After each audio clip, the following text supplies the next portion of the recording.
And we're back on another exciting episode of Starfleet Board where we casual. This is Hangover: The Next Generation. I've never done that. That's the first. No, oh my gosh. We're back on another exciting episode of Starfleet Board where we have a casual and informal conversation about Star Trek. And I'm here with Fathery. Hello, Fathery. Howdy, howdy. We're here to talk about the Star Trek original series episode, The Enemy Within, and we're going to discover our own enemies within as we go through this journey today. So, It's written by the very famous science fiction author Richard Matheson. Yes, who I just found that out last night. I had no idea. I was so unprepared. And directed by Leo Penn, right? Who may or may not be Sean Penn's dad. You didn't go look it up. I want it to be a mystery. I don't want to know. I went down a Grace Lee Whitney journey, and I watched a lot of videos, whatever I could find on YouTube. And there's so much. It's really cool. So that was my big takeaway. I really kind of love that about this episode, is that she really shines, I think. Yes, Yeoman Rand actress Grace Lee Whitney, who, by the way, she was really big on the con circuit when she was alive. Did you ever see her in person? No, but I think some of my friends. I don't know if Ruben's here in the chat, or the Doctor and Emma, who we're really sorry you guys can make it. Maybe they will actually. People pop in and out of Starfleet Voice. So we don't want to dismiss anything, but. Yeah, I think friends of mine have met her and they've all said great things about her. She was very generous with her time and just a remarkable human to be around. She just told great stories and she was very real about her own kind of suffering. But I didn't know the extent of it until I saw this video, the American Journal thing I tweeted about it. Have you seen that video? Do you know what I'm talking about? I have not.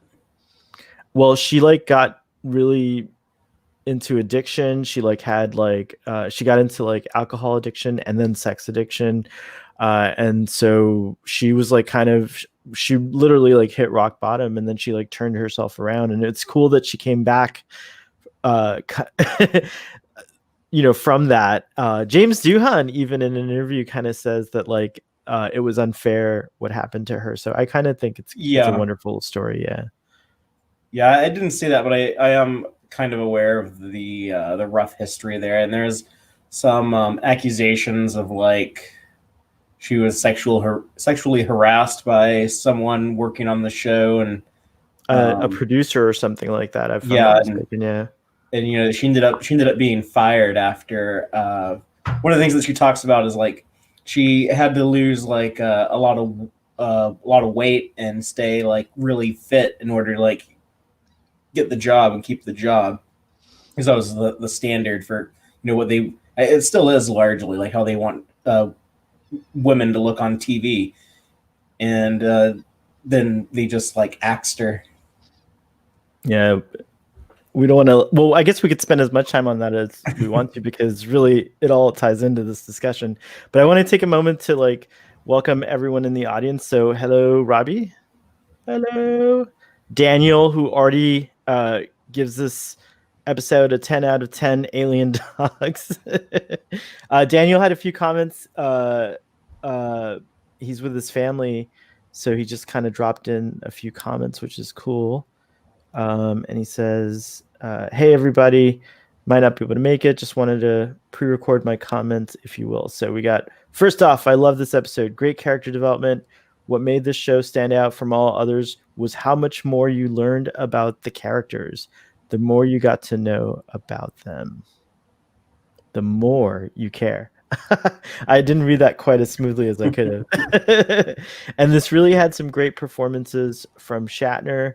Really established the Kirk, Spock, McCoy dynamic. I love how you can see the aggressive manner and irrational behavior. I know, but I want to say behavior 6. I don't know, just too literal. Behavior of evil Kirk and the indecisive, weak, but compassionate nature of good Kirk. What is that for? Oh, scratches? Maybe? No, I don't know. I'm not sure what Daniel's Daniel, saying there. come back and explain that. We're all wondering. I am Captain Kirk. I Yeah, but loved. if you haven't caught on now, we're talking about the episode where a transporter accident splits Kirk into Yes. two different Kirks that are We very didn't give the different. summary. We just started going into No, discussion. I know. You want me to Okay. give the summary real? I Yes. think I can do it real fast. All right, do The, it. Go for it. the Enterprise is exploring a strange new world. I think it's Planet Alpha 117. But when a geological technician beams up with some weird magnetic ore, it messes up the transporter, because then Kirk beams up next, and he is split into what seems to be a good Kirk and an evil Kirk, but we'll learn it's a little more complicated than that. So with the transporter on the fritz, no one else is allowed to be beamed up until Scotty is able to get that repaired. Sulu and the landing party are stranded on the planet's surface, and they're scared they're going to freeze to death because it gets so cold there overnight. And on the ship, they're having to deal with like this Kirk that is all aggression, and he is a little. I'm not gonna say a little. He's very rapey and sexually assaulted Yeoman Rand. Among other things, I like to kind of give the benefit of the doubt.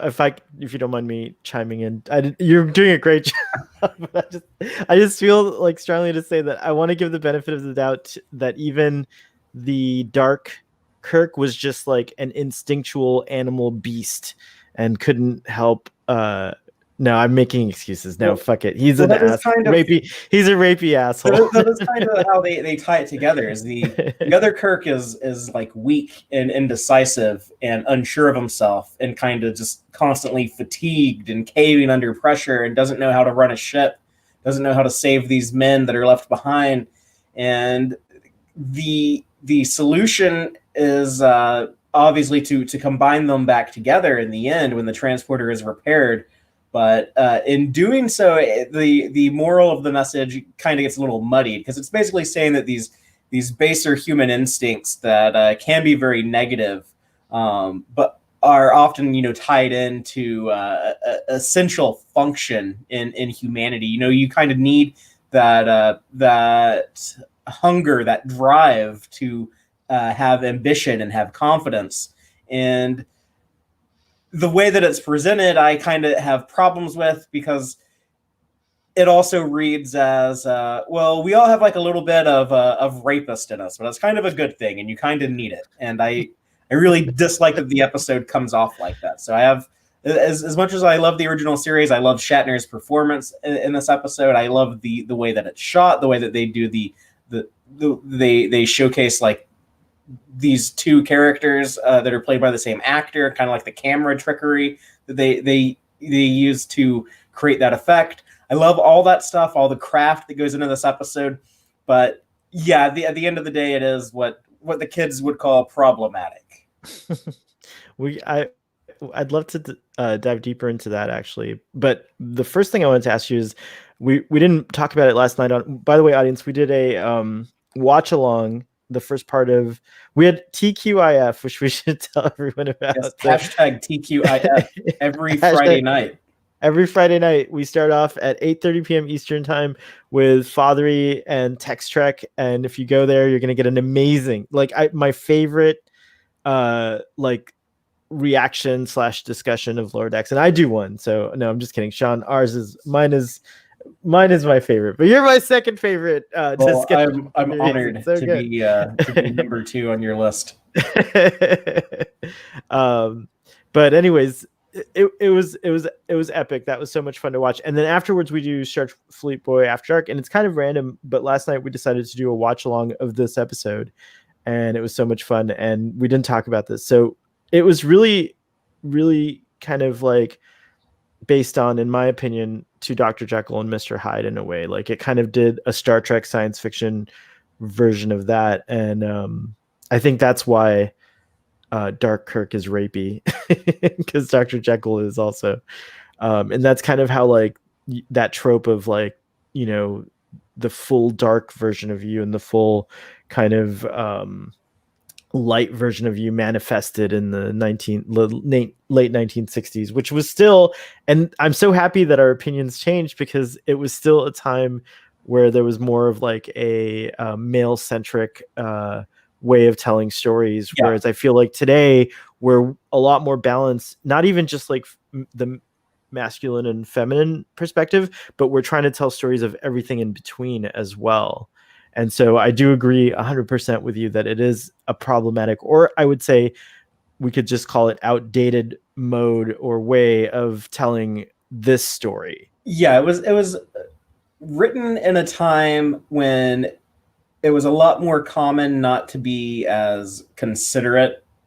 If you know, your men writers creating a story, it was a time where people didn't tend to have as much consideration for like other perspectives, like how does it read to a woman who maybe like has had to deal with sexual assault. You know what I mean? Like, I understand it happens to everyone, but you know, it's like some of the stuff in this episode, it is kind of just a really awkward watch, because I don't think I'm alone. I think we've all heard stories like this, but like, yeah, I've heard stories from, you know, so many female friends that I have of yeah, like, you know, someone like grabbing them and like forcing themselves on them. Like, this is this is not fun to watch.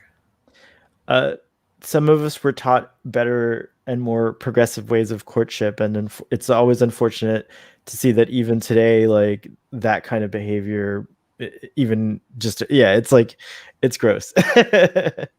I must admit, this is the birth, Fathery, of the transporter accident. Yes, and this is kind of like the precursor to Tuvix, which is just like the most popular Star Trek Voyager the thing to opposite talk of about. Tuvix kind so of many Tuvix memes. Oh yeah, it's so cool. But yeah, it's kind of the Tuvix is kind of the opposite of this, where instead of splitting one character into two, you combine two characters into one. Interesting. I like that connection. By the way, hello, Stress Free K. Howdy, y'all. The idea of the transporter being able to do this, like work this way, it is kind of ridiculous, but that's kind of the price of admission to enjoy the story. And they do that a lot in Star Trek and science fiction in general, I think. Just the absurdity of like, well, how would this piece of technology like split your soul into a good person and a bad person? It doesn't really make a ton of sense, but it's the same thing as like, well, how do you explain the mirror universe where there's like an evil copy of every? It's like, you just kind of have to accept that in order to enjoy a story exploring these concepts. It's not really that important how the transporter does it. I think there's like totally a within the confines or what I know of Star Trek technology, I feel like this random accident could definitely happen. Like, I feel like how like the transporter, like it's like reconfiguring like all the molecules in your brain, and it put like all like the positive molecules in one copy of Kirk and all like the negative ones in another copy. Like, it doesn't. How does that happen? Wouldn't it be hilarious if we find out like in a like in a alternate Star Trek alt universe that like the whole reason it happened was because Scotty was messing with the transporters and forgot to like reset them to like normal. So he actually he actually did this like equation. He was actually experimenting. He's like, can I split myself in half so I can double my efficiency? Like that's like the sweet buffer time. Right. Like he was like, I bet I could split myself in half, increase my productivity, put myself back together at the end of the day, and it's all good. And unfortunately it wreaked havoc on the ship because he hadn't finished it, and so it wasn't a duplicate. In my journey, I didn't get to like really go, like I didn't do a lot of fact searching for this, but one thing that I did find cool was you're interview unprepared. With you didn't do your homework. You're showing. I really didn't. Over. No, it's true. What the hell's going on? It's true. I drank a lot last night. I was there. You were there with me.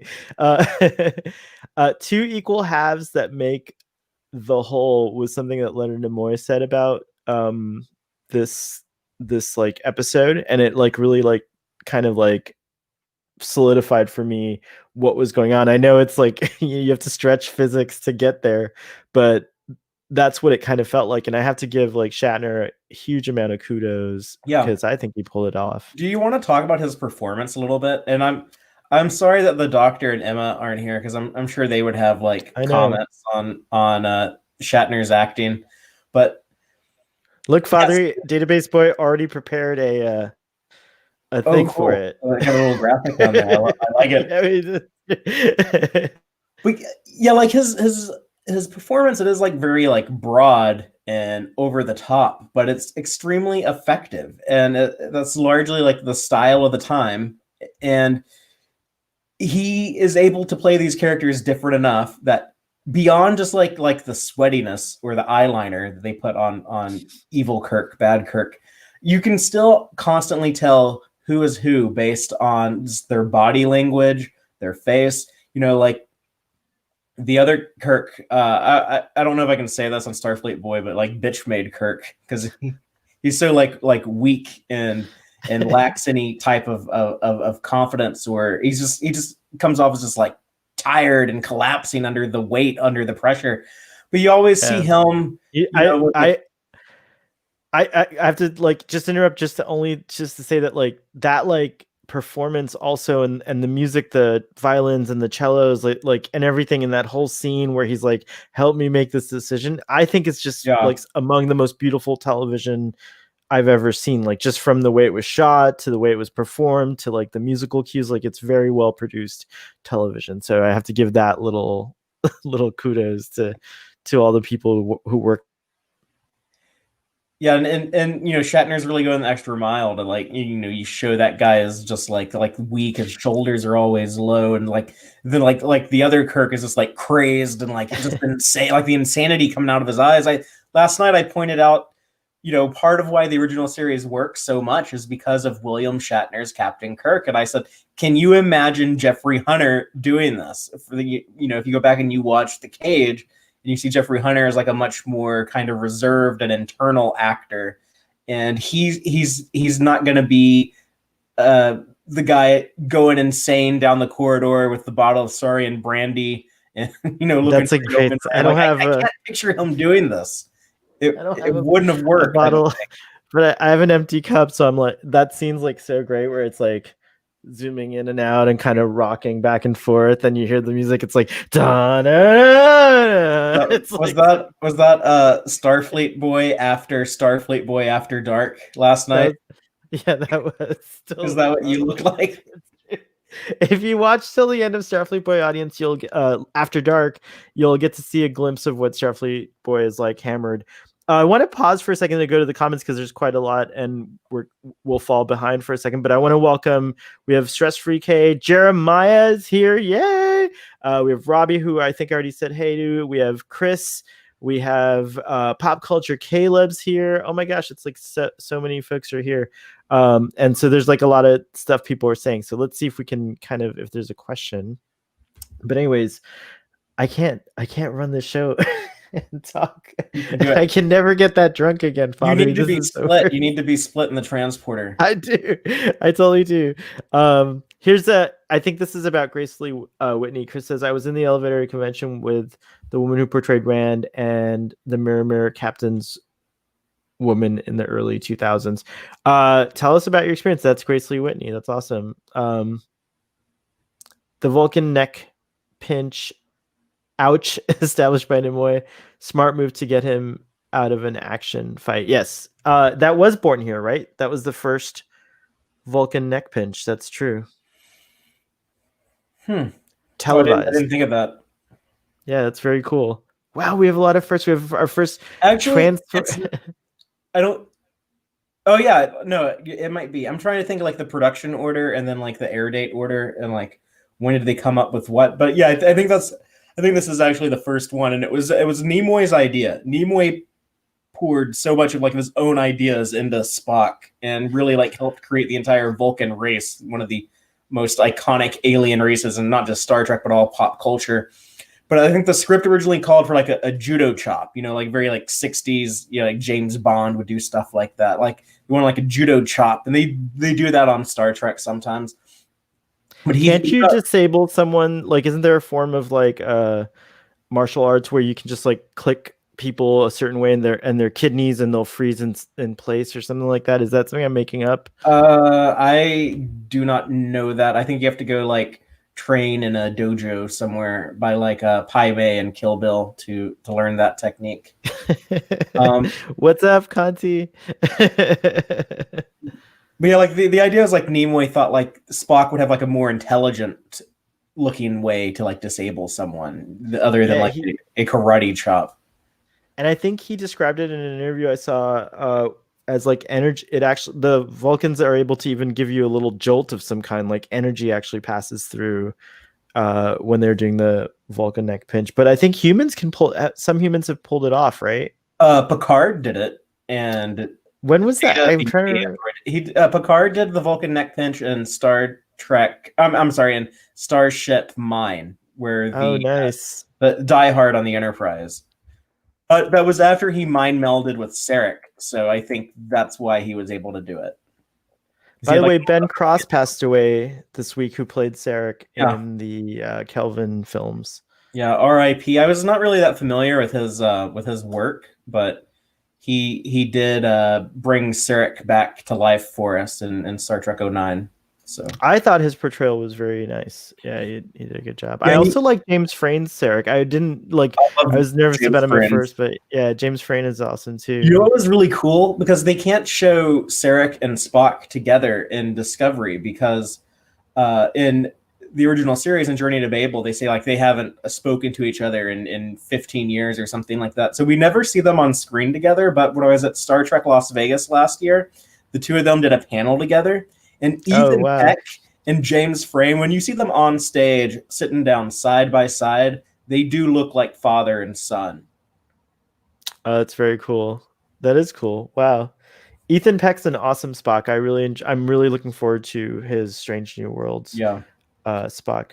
Watching these original series episodes with you, that we're doing like these weekly discussions, it makes me so excited to see Strange New Worlds, because it's going to be like more original series for me. I really hope so. Yeah, I really think so, and it's going to be really exciting. Do you think Strange New Worlds will do a transporter accident episode? Like, that's got to happen, right? Well, they could have like I don't know, what would they do? Like, what's like the next thing to do with the transporter that hasn't been done before? Well, so we've had, like you said, Tuvix, which is two people combined into one. What about a two-headed person? That would be weird. What if like? Or wait, let's do the let's like merge together. Oh, hold on, I have to do this. Hold on. Oh wait, I'm getting a phone call. Hold on 1 second. You get make it show. I'll be. Oh, but yeah. If anyone in the comments has a suggestion of what is a transporter accident they could do in Star Trek that they haven't already given us a story about, I think they've kind of, it's one of the Star Trek tropes that they've returned to the well a few times with the transporter, kind of like, say the Prime Directive, or the really infamous one, the holodeck. Something went wrong on the holodeck. The holodecks are extremely dangerous. As cool as it would be to actually have a holodeck in Star Trek, I don't know if I would even want to use it with as often as they malfunction. Like, people have died on the holodeck. All right, I'm back, Father. I'm sorry about that interruption. All right, we're gonna have a transporter accident. All right, here wait, your nose needs to go level, down, like tilt face down. Yeah, there, almost. And now turn your face. There you go. This is the transporter accident that'll be in Strange New Worlds. Oh my god. All right, audience, that was a taste of what happens on Hangover: The Next Generation. Which we can do. I see a Continuum Trek. I was asking the viewers if they had any ideas what could they do with a transporter accident, and Continuum Trek says a body swap would be good. So you're like Spock and number one beam up, but like their minds get scrambled, and like Spock is in number one's body or something, and number one is in Spock's body. They did there that it on is, Freaky Farscape. Friday. They That's did like a Farscape episode where everyone is like swapped bodies with one another. That would be a really amazing episode. Another amazing episode idea for Strange New Worlds would be if like the whole entire landing party beamed back up from a planet and were replaced by all the Star Trek YouTubers. Like so you, me, Sean, Nick, Jesse, like Conti, all of us, everyone. Did you see the new Jesse Gender video that came out yesterday that had Steve Shives and Lore Runner? Yeah, so I started to watch it because I just automatically retweet Jesse's tweets if I see them because I know it's going to be great. But then Steve also posted something, and then I realized, oh wait, Steve's in like leather. So I started watching it. It's great. Yeah, that is so good. Everyone go subscribe to Jessie Gender and watch her content, but not right now. Absolutely. Right now, you need to watch Starfleet Boy. But afterwards, please do so. Go check out Text Trek, but then after that, check out Jessie Gender. It's the priorities. My friend Steve, speaking of Steve's, my friend Steve is here and he's got some things. What is he saying? Fake news. George Washington performed the first Vulcan nerve pinch against King George III. Oh yeah, that's pretty funny. That happened in the Vietnam War of 1812, I think. That's a nice Doctor Who tie-in when time just stopped and everything was happening all at once. What else is going on here? Have they used the transporter to shrink or make someone bigger? Wasn't something on Deep Space Nine with like a tiny shuttlecraft? Yeah, that was called One Little Ship. And then also the animated series, the Terratin incident, they had shrinking people. And they used the transporter to fix that in the end. They're able to like beam up shrunken and be like restored to their original size. That's another thing they do sometimes. The transporter can not only be the cause of the problem in your episode, but it is often the solution. Like they've used it to like restore people to the correct ages. Remember Rascals Next Generation, where Guinan and Picard and Keiko and Ro turned into little kids? That's right. They fixed them with the transporter. Also, when Dr. Pulaski was getting like super old, they fixed her with the transporter. And they do that on the animated series twice. They do that in the Lorelei Signal and in the Counter Clock Incident. They beam people to correct them back to their right ages. We got to talk about the puppy corn. I think we coined the puppy corn phrase last night. Maybe. Have you heard that before? That creature can be retconned as the puppy corn. Excellent. Yay. I was sad watching that because like my dog just died a few months ago, like right at the start of this pandemic, actually. That's really sad. And then it made me sad to see like this departed puppy. We lost our dear pet like 5 years ago, who was a rat terrier. She was wonderful. Her name was Indiana. And I know that loss and how it feels. So I'm sorry to hear about that. Yeah, and she was named Pip or Pippi, but that was short for Philippa Giorgio. Oh, really? Like her full name, like the Mirror Universe one. Like Her Most Imperial Majesty, Mother of the Fatherland, Overlord Vulcan, Dominus Kronos, Regina Andor, Emperor Philippa Giorgio Augustus Iaponus Centaurus or whatever. It's too long to put on like the little name tag on the collar, though. I'm impressed that you just can say that without reading it. Well, I messed it up. I said it in the wrong order. I think it's Mother of the Fatherland, Overlord of Vulcan, Dominus Kronos, Regina Andor. She really covers all the bases with her title. Yeah. The writer of that episode actually like went online and explained what each one of those things meant. So I thought that was very cool. Like, there's a meaning to all of that stuff. It's not just like made up to sound neat. I only serve one monarch, and that would be Elizabeth Regina Gloriana the second of her name, and that's all the titles she has. No, she has lots of titles too. I know she's like the Empress of India. She once was the Empress I know, of India, and other things like that. I know Continuum Trek is watching, so I won't say anything. I won't say anything disrespectful about the Queen. No, I saw her. I saw the Queen in person. You did. You're like you're. I'm like fanboying out over here, but we can't talk too much about Okay. political figures because our audience gets mad. I don't know. The Queen's very triggering, and for some reason, for some people, so we gotta like go down back to the comments. Randy Quaid shrank and swam around inside Martin Short. What is that movie? Inner Space. I love that movie. Have you seen Inner Space? Oh, I have not. Are there some Trek actors in it? Stay on track. Yeah, I was gonna say stay on track here, Stress Freak. Okay, but let's talk about this episode more. I feel like we've gone insanely rogue. We're off track. I think we're doing a good job because I wrote like all these like notes to Database Boy, and he put in like we haven't really talked about the attack scene. The attack on except for our personal, or like the fight in engineering. I would say both scenes actually. Well, let's talk about each of them. Each of them.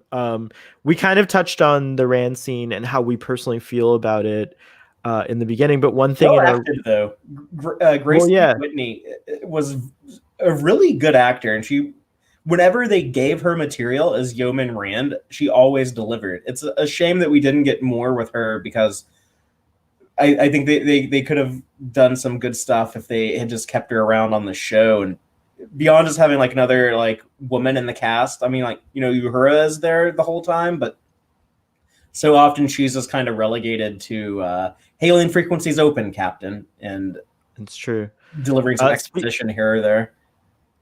Going even deeper on Grace Lee Whitney as a performer and Yeoman Rand as a character, it is interesting to note that while we don't know the exact truth of what was going on, Grace Lee Whitney did admit that she was also drinking at the time of filming, and she said that the only way that she thinks it affected her really was that she would have like a puffier face. But she said, and I have to give her credit, we haven't gotten through all 13 of her episodes, but I would never think she's like drunk or on pills or anything. No, in these episodes, she's so well, not just that, but like seem like she's with it, unlike Starfleet Boy, who's having a hangover the Next Generation. Grace Lee Whitney always, can hold it, performing well. Like she was always you don't notice it all the time because there's not always like a ton of material that they're giving her to show it off, but yeah, it's true. She always delivered. Before Star Trek, she was already pretty I think she had the start of her career at least was very notable. She was in Some Like It Hot with Marilyn Monroe. I found that out, and so now I want to go watch that movie so I can see, because I don't remember her character in it, but I haven't seen that movie in like 20 some odd years. But when they hired her, she thought she was going to be a big part of the show. All the promotional material from before the show came out, a lot of it features pictures of her. She was going to be one of the primary characters, and was going to be like the main character, Kirk. She was going to be his chief romantic interest, which was one of the reasons why they got rid of her, is they wanted Kirk to be able to have a fling every well, not only just and like also but if they visit a planet with like some alien hottie that they want him to have googly eyes for, they wanted to be able to have that in there. Janice Rand represented a traditional form of relationships, whereas Captain Kirk was part of the 60s free love movement crowd, and so that's what happened. He didn't want to settle down and just be with one. One true love is the Enterprise. His one true love is the Enterprise. It's true. He's I've got monogamous, if you think of it that way. Robbie wants to know when does Data use the neck pinch? Wasn't it in the Unification? That was in Star Trek Nemesis. He does it. Oh, Nemesis. Okay. The Remans, when he is disguised as B4 to rescue Picard from the Scimitar, whatever that ship was called. Oh, okay, that's when he uses it. Okay, cool. I couldn't remember. I thought he used it. I could have sworn. So who uses it in Unification? Just Spock? And can Uh, Romulans do they have a neck pinch? Is there a the Romulan neck Romulans pinch? have never been shown to do that or to mind meld. So I think in my Mm. head canon, the Romulans have kind of like lost like the Vulcan telepathy, like they don't have it. But there's Or still such a interestingly enough, they still have at least the side we see in Picard, they have like a mystical quality to them, nevertheless. I like the Remans have a little bit of it because we see like the Oh Reman yeah, Viceroy, another rapey moment in Star Trek yeah. Nemesis. But Sean and I, through our discoveries, have realized there's a lot of rape in Star Trek. That would be an interesting subject to tackle one day on Starfleet, or maybe some other YouTuber has done it already, like Trexpertise or Jesse Gender. So I'll have to go and mine their content. But anyways, there is a lot of rape in Star Trek. This won't be the first or the last time we touch on this subject throughout our journeys. We find out that in Enterprise, they phased Hoshi in the transporter and she oh yeah, disappeared. yeah, that There's was also another one. another episode where there was a subspace creature stuck in buffer with Barclay. Oh, I remember that one. That's Yeah, the true. transporter psychosis. Yes. Oh, Scotty didn't get that uh when he went into the transporter. Yeah. See, all his experimenting started in this episode. I'm convinced that that should be apocrypha, that Scotty was working on a way to duplicate or triplicate possibly himself to get to work more efficiently He wanted the on the buffer internet. time. If you watched Lower Decks or watched my coverage of that episode. It gives you an appreciation. I was commenting that oh, by the way, one thing we didn't comment on, but I noticed it, and I wanted to point this out. Like, there's a painting in the transporter room that's gone. Like, Like that tradition's gone, galactic right? Like, map. yeah, it's like a galactic painting or something. Yeah. It's like very interesting that I just noticed that. I think it was there way back in the cage. I also noticed this time around that like the furniture, like the mirror that Captain Kirk like fixes himself at, and also that Yeoman Rand uses at one point, it you can turn it and then it turns into a column, so it looks like a part of the room, and then you turn it and it becomes whatever. So I thought that was an interesting futuristic thing that kind of still holds up today. I don't know. It's kind of an interesting feature. Jeremiah says abolish the monarchy. Maybe one day, but let's wait till Queen Elizabeth feels like she's done with it. Uh, sorry, I should never comment on stuff that's not Star Trek related. Do you want to talk about the battle between Kirk and engineering? Because I think that was very well done. Yeah. Going back to William Shatner's performance, that was like I thought another moment or a highlight in the episode where you can really kind of say that Shatner is, I think he's a master of his craft. Like I just really love his performance. The way it was all shot, the special effect done in camera. Yeah, it's dark. The Enterprise is darker in this episode. It's lit, with more shadows, and like, you get like if you watch Starfleet Boy After Dark, it looks kind of like my room does at night, or Kowalski's room, or whoever uses those fancy lights. Shock Apocalypse as well. But yeah, like just the fact that like Shatner's able to get into those two modes back and forth like so easily is just extraordinary. And then like you mentioned, the seam, you don't even see it, like it's cut like beautifully, and it really holds up. Shaka didn't buy the reality of it when we were watching it, and he mentioned last night that there have not been any successful CG. I think it works, first of all, the double thing, right? I think that might just be up to the individual. Like for me, like I buy into it a lot when I'm watching stuff where like I don't know, like on Picard when Chris Rios, all the different holograms were like hanging out, and you see like, all these different Chris Rioses. Like I never look at that and think it looks fake. It for whatever reason, it just my brain will accept that. It's the performance. I think it's Santiago Cabrera just like nails it to give a nice Picard kudos. But I also thought, like, just from a technical level, that did work really well. But it's a far shot. But the Winklevoss twins in the Facebook movie, The Social Network. Have you seen The Social Network? I have. Yeah, that was Armie Hammer plays those. Yeah, a famous Texan. But Armie Hammer is a hero. But I had no idea when that's how I discovered him, was that movie. I didn't know about Armie Hammer beforehand, and I didn't even think twice. I just accepted that they hired twins to do the performance. And when I found out that it's just Armie Hammer, it blew my mind. So I had to give it. Played them differently. Like, if he's so good though, like basically playing the same character for both of them, or if he kind of had to mentally be like, okay, this twin is going to act this way and this other one is going to act this little bit different way. That's what it is. The performance that William Shatner delivers in this episode reminds me, or rather I should say Armie Hammer's performance reminds me of this performance. And many actors have done a great job at this kind of thing. But that's, to me, that scene was like the best showcase of like Shatner as an actor you could possibly give. And it's good because this episode needs a lot of help for its failings, but like that's definitely a shining moment.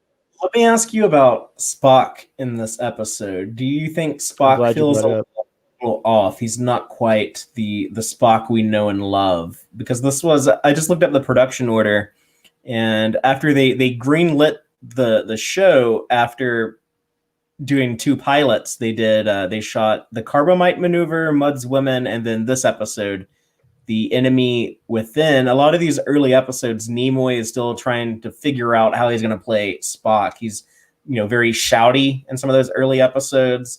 I think here he's almost there, but he's like not quite.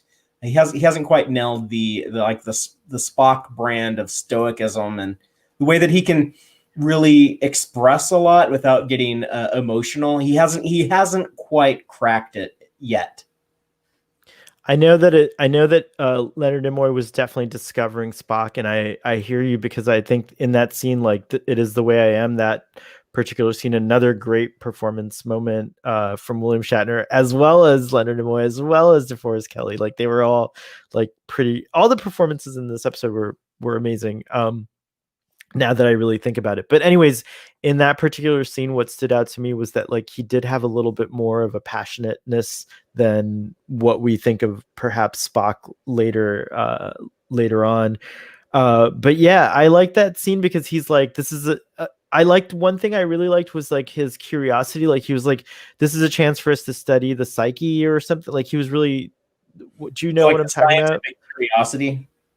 Yeah, like that came out, and I kind of liked that a lot about that scene where Spock was just like, this is a great opportunity to study, like, what does it mean? What makes us who we are? Like, what is, and again, going back to Leonard Nimoy's idea that the two equal halves making the whole. And I like that he doesn't say like the dark half and the light half. He's just saying two equal halves, right? Like, because together they create the Jim Kirk that we know and love, or the us that we know and love, like, or the people that we love that we know and love. Like, we all have, I think, these extreme, as humans, we have the ability to think or imagine extreme things. Like, us can do it.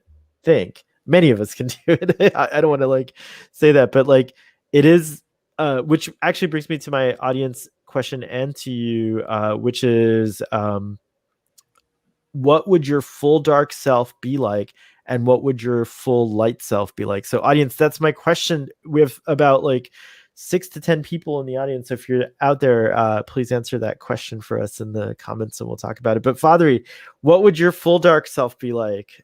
I don't want to say, because this Kirk is so terrible, and I don't want to tell people. Would your full dark self be like that, Kirk? No, it doesn't have to be. What would Spock's full dark self be like? You know, like he would probably have like a bunch of resentment for having to suppress all of his emotions for his entire life. So he would probably be like, I want to go like everybody I don't like. I want to like tell you how much I hate you. And everyone that I love, I want to go like tell them like how much I'm in love with them. And But I think you just be like kind of just like angry and just like releasing his anger. There's actually moments where we kind of see like that side of Spock show up a little bit. Yeah. I don't know what like the Full other the light Spock would be, but I don't. Is it really like dark and light? Is that even like the comparison? Yeah. I think that in this case, to be truly like, I guess like, analytical here and like break it down, does it maybe say instinct versus intellect? Yeah, I would say maybe like would be a better, maybe like the more primal, more like I don't know. It's hard to describe. I get what the episode is aiming for, but I'm having a hard time articulating it. Well, it's because there's definitely like attachments that I feel like you can't. Yeah, I thought this was full dark texture. No, you're full light texture.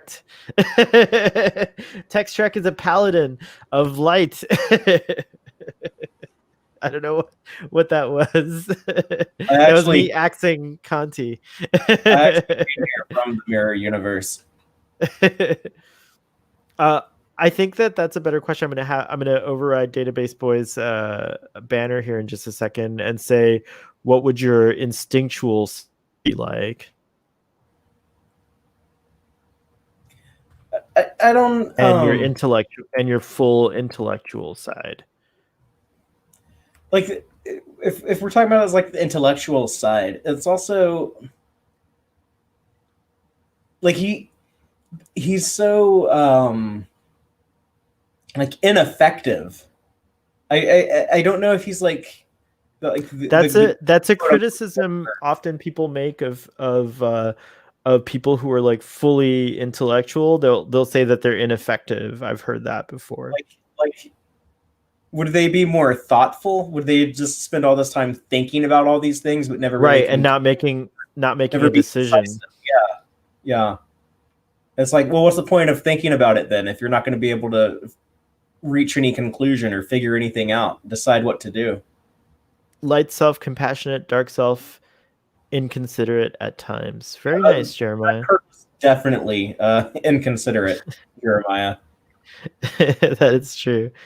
I would be inconsiderate in a darker self, but my instinctual self, I think, would be someone who my base instincts, aside from like, I guess we have to talk about this. I feel humans, male, female, whatever, our basest instincts, if you were to like take out the intellect and like split us into just like instinctual versus intellectual, I think sexual drive is a huge drive. So I'm not trying to justify, I guess, what happened to Kirk, but it is possible that the instinctual version of himself has no feelings or understanding that like, you have to like get permission to mate or like to copulate or to like do all these things. So like that could be one reason why he's so awful. Well, building on what Jeremiah just presented to us, it's all very like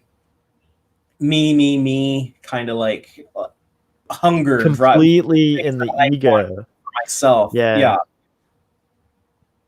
100%. I agree. So it's not nice to think of ourselves that way, but what about this episode is it does kind of show a mirror that like at the very least we can imagine being horrible, like because we've seen horror in our lives, whether it's through fiction like Star Trek, or some of us unfortunately have actually experienced some of these horrors, and so we're as humans we're aware of it. And that's very like, so Grace Lee Whitney said this thing about, I know we're going to run into lots of like problematic situations as we go through the original series, and maybe, and many other things. Like we all know the famous, problems in Star Trek: The Next Generation, like what was with Code of Honor, just to name one, right? But Grace Lee Whitney does say that Star Trek is timeless. That as humanity evolves and as humanity does things, like the more we go out into space, the more technology we start to master and create, the more like we evolve our sensibilities and like what we think of that humans should be and like what we think like the best things about ourselves are evolve, Star Trek will continue to be timeless and continue to like inform us. And that's what I really love about this whole episode, and the whole like just the whole like concept of the, you know, instinctual versus the intellectual self and splitting off into two, and it like forces you to wonder that about yourself. And so like whether you do that privately or here on in public on Starfleet Boy, I think it's a good thing to explore that about every one of us, and to wonder what is a balanced person like. And I don't know, did I go too far out there? Fathery. No, I think something. It is important to be aware of these more negative aspects of our personality. Even it might be an ugly thing to face. But you got to look at like that evil Kirk in the mirror and accept it and be aware of it.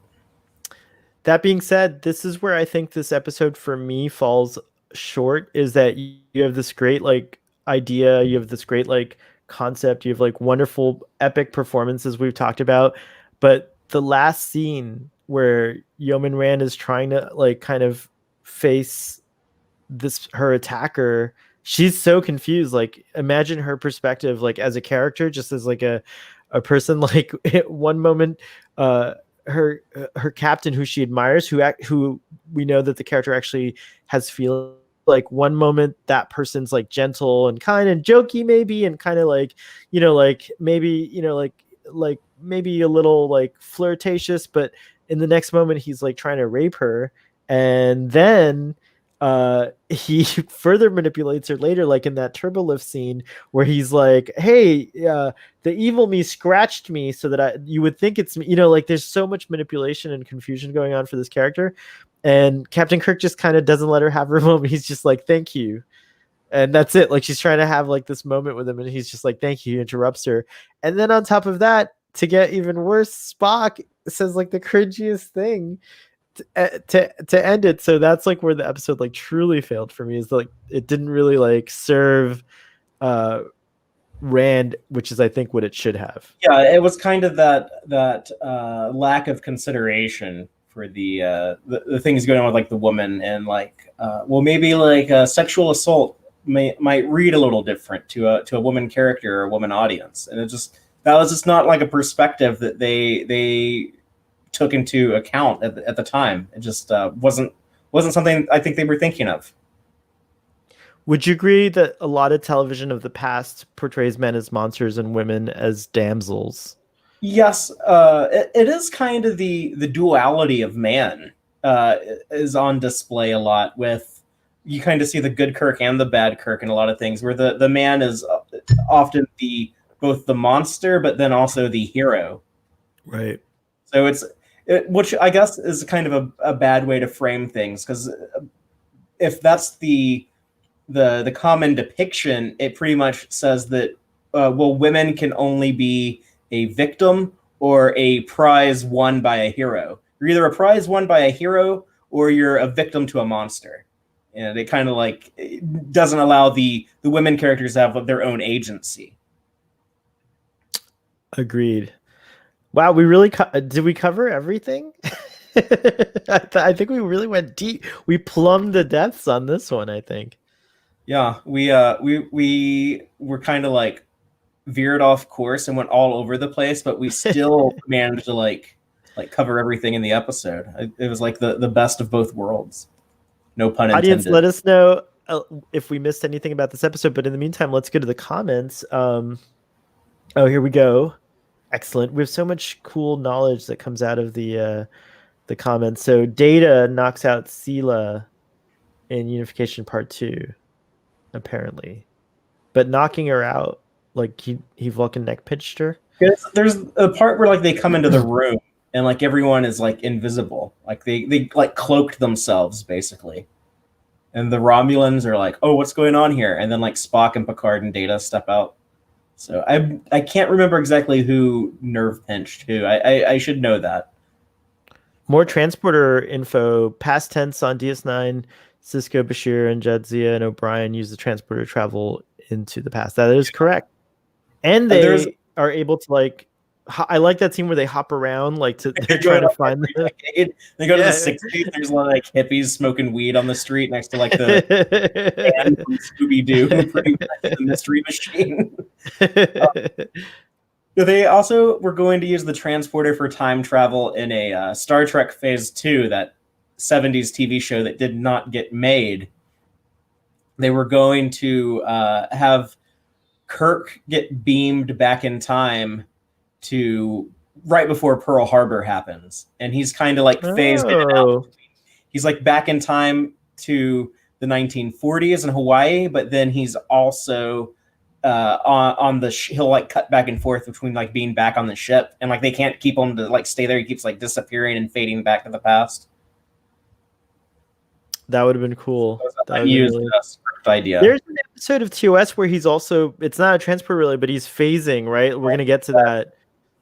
Yeah, we got a long ways to go. Oh, that's Alien Web. That's right. Season 3. So that's right. It'll be a while before we get there. I don't know if I shared this comment. Thanks, Chris. This is the first time seeing engineering in Star Trek, and that's true. And I loved it. I loved the engineering set. That explains why they're kind of so showy with it. They really showcase it well. You see it from a bunch of different angles. I love the TOS aesthetics. Just like the designs, that 1960s futurism. I love it so much. Yeah, it's true. I should have prepared a visual presentation. I'm so sorry, because it's true. There are a lot of great. Show people the puppy corn.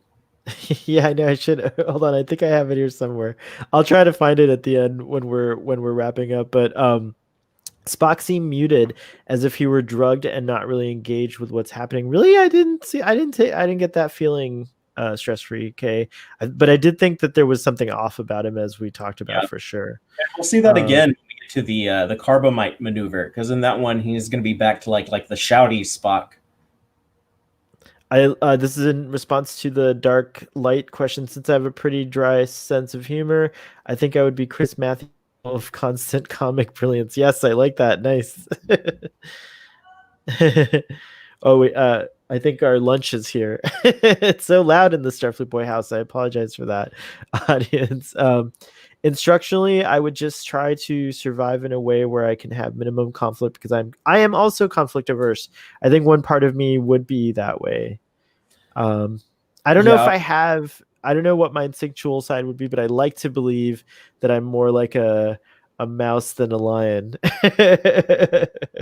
I think I lean a little bit more into conflict. I can be a little argumentative. I can be a little confrontational. So I guess like my dark half would probably just like go insane with that. I am Starfleet Boy. I am Starfleet Boy. Sorry, I had Can we talk about like when the geological technician, his name was Fisher, the guy who beamed up with the ore, when he is in sickbay getting his hand treated? If I can jump back to early in the episode. Absolutely. But then like you can jump around anywhere you want to. The naughty Kirk comes in there asking for like this, demanding rather the Saurian brandy. That's Shout right. out to Linus from Discovery. I don't know why they have like a liquor cabinet in sick bay, by the way, but like, oh, Dr. McCoy, like I got like a surgery this afternoon, but I'm gonna have like a couple of cocktails first. Whatever. But like the guy Fisher is his name, and the blue jumpsuit. But he like tries to walk over to the captain, and he's like, "Oh, my hand is much better, Captain." And he's like trying to like have a conversation with him, and like crazy Kirk is like, "Oh, like what the like?" He must have been thinking like, "What the hell is wrong with the captain?" And then later when he is assaulting Rand, and she tries like open the door, he's like walking down the hallway. Like he sees, like, what would you think if you saw that? Like, out of context.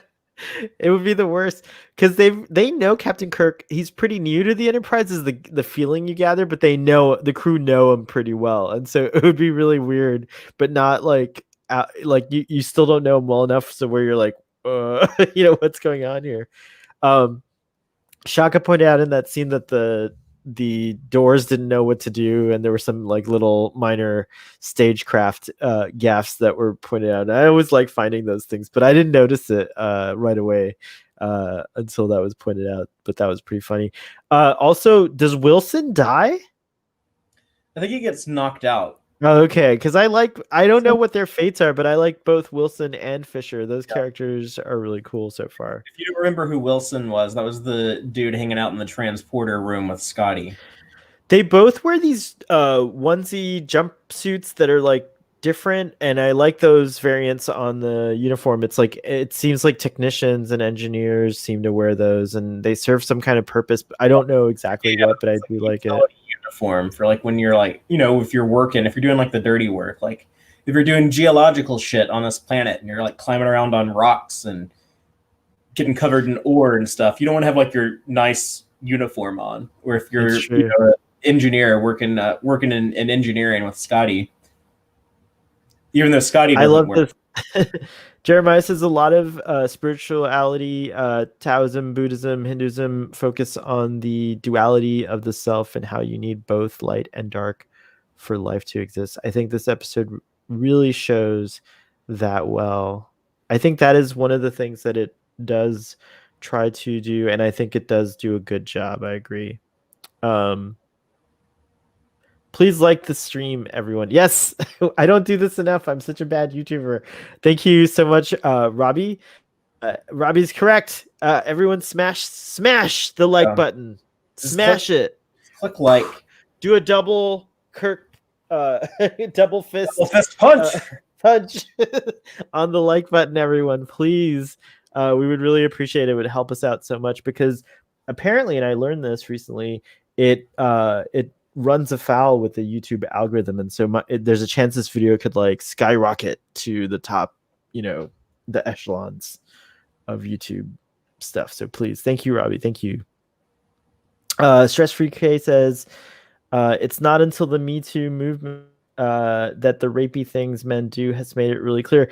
I agree that the Me Too movement feels like a very significant milestone in society moving away from accepting that awful way of being. So yes, I like that comment, and I think it's relevant to this episode and lots of episodes of Star Trek. Shatner's terrible acting in this episode. We have a disagreement. We disagree on Starfleet. You're not on the stream.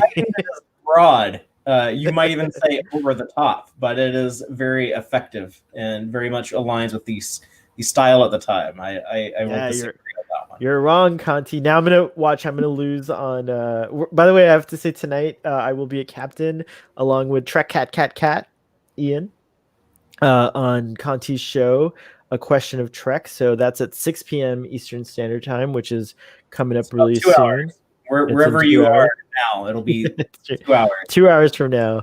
I know, whenever you say times, you always say like the East Coast, and I always say like the Central. I gotta be where we live. So technically, we should be giving Greenwich Mean Time as the time, right? Isn't that the set stand? I'm 6 hours behind the Queen. You're 5 hours, I guess. So I'm a little closer to the Queen than you are, Fathery. By the way, I just want to point out that I am patriotic about being American, although at this current time, I'm not happy with the way that our country is being run, and I disagree with a lot of the kind of like decisions we're making as a society. On the other side, though, I'm very pleased with things like the Me Too movement, and then also right now the racial kind of question has come up, and I hope it's the last time. I hope we can, like, as a society, figure out how we're going to move forward in America when it concerns race. So I am patriotic about being American. I love being an American. You're a lot more optimistic than I am. Thank you. Well, I am better anytime soon, but I am an immigrant. I was not born in this country, so I have that perspective on it as well. And this country is where I grew up, so I'm very happy. And folks like you, Fathery, who were born in this country, make me proud to be an American. So I don't know if I have anything to do with that, but I'm happy that you're here. Fathery for president. This was what was that? I was about to bring up the shuttlecraft. I was like, how did we not mention the whole shuttlecraft thing? It's true.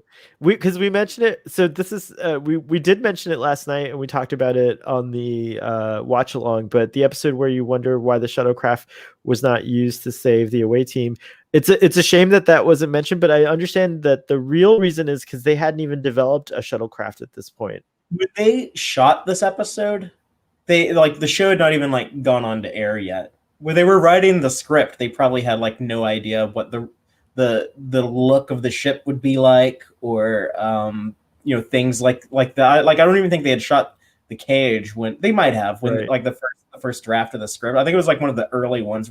Roddenberry had gone like gotten sci-fi writers like what's his name, Richard Matheson. Matheson, yeah. I know I said that earlier. But they hadn't figured out like all of the rules. Like, oh, they have shuttlecraft also. I think that was just more kind of an invention for Galileo 7, which was a later episode. So our job as like the fans is kind of to figure it out how this works in continuity when things don't make sense. So I love doing that. That's one of the best things about being a fan is to Stanley, yeah, Stanley RIP. We would call it a no prize when people would like write in Marvel Comics and they would like explain some like continuity glitch. He would be like, "Okay, you win the no prize," and he would like send them in the mail like this little piece of paper that they get, and it just says no prize on it. But yeah, like we can no prize. I love it. Why What's did they that? not? We can no prize this here. Like, why did they not send the shuttlecrafts to rescue Sulu and the gang? And the I submitted last night that yeah. Wait, sorry, go ahead. I was gonna say like we came up with two good ones last night, I think. But yeah, go ahead and say yours, and then I'll say mine. The one I came up with was like just it's not something original, but it's just that the atmosphere prevents the shuttlecraft from landing, so that's why they couldn't use the shuttlecraft. But that's my invention. I like that one more than mine because that one was also it kind of ties into an episode of Star Trek Enterprise. I think it's Shockwave Part 1. So Season 1, Episode 26. They had the shuttle pod descend down to a planet, and it was kind of sabotaged by the Suliban, but it accidentally like set the entire atmosphere of the planet on fire. Yeah. It could have been something like that. The other I agree. The other no prize that I came up with is that maybe they loaned all of their shuttlecrafts to someone who needed like. I remember that one. They were just like temporarily without shuttles. Starbase 47 had to borrow all the shuttlecraft. Starbase 47 was trying to like evacuate a planet or something, and they're like, "Please, anyone in the area, send us all your shuttlecrafts. We need every shuttlecraft on deck." I don't know. I like the atmosphere better though. I do like.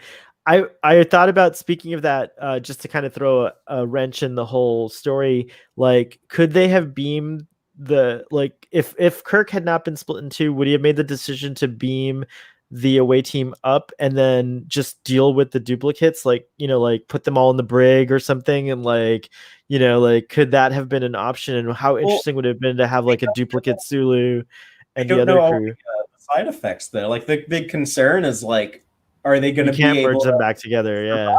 And, like, are these two Kirks going to die if they stay split? That's true. That's true. But will they survive the process of the recombination, like the dog did not. That's true. McCoy said something disturbing. Wasn't he like they're gonna die anyways? But there's like when Kirk was like debating what to do in that one scene, right? Kirk needed to be pushed, and McCoy was there to push him. Yeah, he was really great. I was really upset for Discovery for abandoning the retrofuturism aesthetic in favor of a more generic sci-fi aesthetic. While I agree with you, Jeremiah, I will say that there is I feel like, especially when you see the new shuttlecraft from behind in the episode where they go aboard the Glen, especially, there's like a interesting grill pattern that like references, and there's a third little leg that comes down when that shuttlecraft lands, which is also reminiscent of the original series. So I think like, while yes, it maybe pushes a little far away from the house style that we're used to in the original series. I do think that they tried really hard to reference some of the mechanics and like things that you design features that you love about the original series shuttlecraft, including the red bizarre collectors in the front and things like that. So I think there are attempts at like connectivity there. It also had the docking ring on the back from the motion picture. That's right. I do hope that in Star Trek Strange New Worlds, they can kind of push things to be closer to the original series. I know that they're not going to make it like look identical. That's just not going to happen. But Star Trek Lower Decks establishes that those shuttles seem to be still in service well into into the future. They haven't done the Discovery shuttles, have they? No, sorry. The TOS shuttles are still in use. Oh, they're coming like Discovery. I mean, those show up in Picard. Yeah, we get TOS. TOS. Yeah, Picard establishes that the Discovery shuttles are still in use. Exactly, but it would be nice to see a classic TOS style, but updated not too much. Maybe updated only 25%. I don't know. I don't know what I'm saying. But I hate that. By the way, just to be on the, I hate that theory. There's no 25% thing. It's artists want to do things and make it new, and I think that's good, and I embrace that. In the 60s, they did sort of view their liquor as being for medicinal purposes, so perhaps saurian brandy would be used for the common cold. Maybe if there is a, I know it's weird because everyone in the original series on the Enterprise always looks human, except for Spock. But maybe they do have like some alien crew members who, like the typical, what do you call it? Anesthetics, right? It's like don't work on them, so they have to like just give them some saurian brandy to get them liquored up a little bit before they do certain medical procedures. I don't know. Tis true. I do agree with that actually, because the doctor in the cage also has like makes a martini out of his. There's something about liquor having medicinal properties. The idea of like the doctor / bartender in the original series, displayed as early as the cage. By the next year, it's interesting. But sorry, go ahead. You say like doctors and bartenders, we both have the same two types of customers: the living and the dying. Yeah, it's true. I do like that a lot. We kind of lose that with Dr. Crusher, right? She doesn't really. She's not a drinking buddy. She's a breakfast buddy, not a drinking buddy. That's I do love that. Yes, breakfast together. Right. I had to clap. That's how much I enjoyed that comment. She is a breakfast buddy, and I would love to have a drinking buddy though. Like him and O'Brien chugging beers and bars. Are there any instances you can remember of Dr. Bashir prescribing the alcohol as a remedy of any kind? I know he prescribed prune juice to Odo. That's awesome. Odo turned into human. Spoilers. What about the Doctor or Dr. Zimmerman? I can't remember. I haven't gotten far enough. I haven't seen him present alcohol. He didn't really have any alcohol at any point. I don't think he's because he's a hologram. He doesn't care about like food or beverages or anything. And this is again another lack of my knowledge. But what about Phlox, Dr. Phlox? He did have like some weird alternative medicines, but I don't remember. It's more like marijuana, perhaps. By the time we get to Enterprise, he would have been like one of like those first early doctors that were like prescribing people to medicinal marijuana, or possibly like common. Yeah. It's pretty common now. It is very common, and I think it's very interesting, not to go off on too much of a tangent, that another thing that like Star Trek kind of opens people's minds to is that like maybe some of these things that people can abuse and use wrongly, just like any medicinal thing, but like, Star Trek includes like off-kilter medicine in its portrayal of medicine. It's not just, chemical based, compounds and things like that, which is pretty interesting. Time is relative, and so are the questions on my show. That's a secret message telling me that I'm going to get all the hard questions questions, my team, but I feel really good. I'm excited about my where I lack the team members always deliver, so I'm really excited about my pairing today, which is going to be fun. Well, good luck. Thank you. We're gonna wrap up soon. We got to give our ratings. I know you hate it, but also the fight suit for the Red Angel was very Erte Art Deco, like in Space AG. I agree. I like that design a lot. One last thing here from Chris. I was hoping by Picard that shuttles would look more like the Delta flyers in warp propulsion. Like you mean in Voyager, that kind of style, right? That is a good design. I'd love to see. They kind of do that in Star Trek Online. Like the Delta Flyer has become like a. I'm like a dying to play Star Trek Online. I feel so. It's free. It's free to play. I know, but it doesn't work on. I've tried emulators. I've tried everything. It doesn't work on Mac. I'm gonna get the that new PlayStation, and I think you can play it on PlayStation, right? I play mine on my PlayStation 4. Oh, right on. By the way, at that point, I guess I might as well start a Twitch. Isn't that where you stream that you're playing and stuff like that? Stream on your YouTube also, off of the PlayStation. My audience would probably get mad. I don't know, audience. Tell us if you'd like to see streaming video game content on Starfleet Boy. But I think my audience might get mad at me if I start putting that stuff here. So I might just keep it to Twitch. But we'll find out. Fathery, I give this. I will go first with my rating. I give this episode a 6. Interesting, because I was also going to give this episode 6 puppy corns out of 10. Yes. I would give it a bigger rating, a higher rating, but just some of those issues that have not aged very well, I think, kind of diminish from the quality of the episode. Yeah. I just think, I think for me, it's like the ending kind of spoils the purpose a lot. It was just too cringy. Yeah, it was like a little bit too much. Maybe DC Fontana should have written this episode or had it. Yeah, or like had like a pass on the script and doctored it up a little bit. Maybe she did. We don't know. We got to talk about her at some point. But anyways, we got a 5.7 from Stress Free K. I don't know what the Doctor and Emma would have given it, so we'll let them let us know the next time they're on. Because they would have hated it because they don't connect with Shatner's acting. So I think the Doctor would be agreeing with you on his bad acting. I promise. Love to get their opinion on it. What's that? Love to get their opinion on it. Indeed.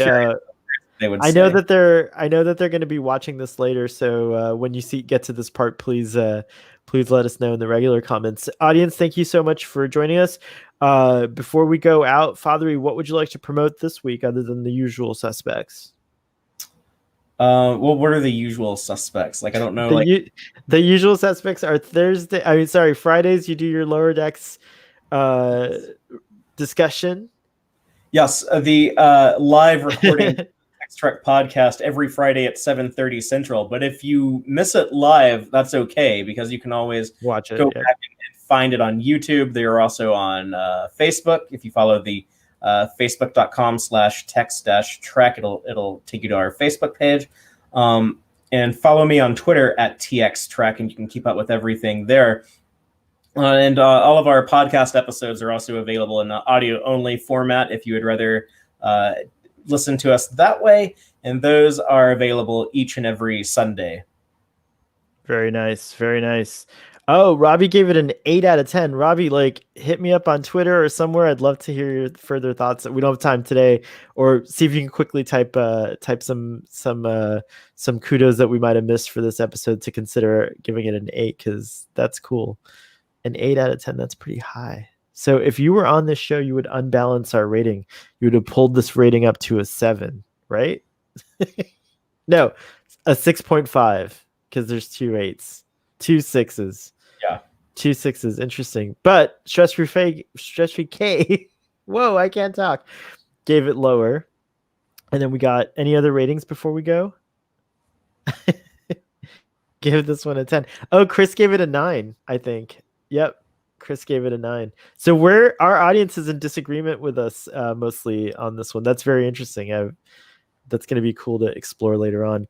So anyways, check out Starfleet Boy After Dark on Fridays after Text Trek, as we already mentioned, and then check out these TQIF, and then check out these streams at 3 p.m. every Saturday, where we talk about the original series. This is our ongoing journey through the original series, and then you can also go and look at our TNG discussions if you want to. We completed TNG.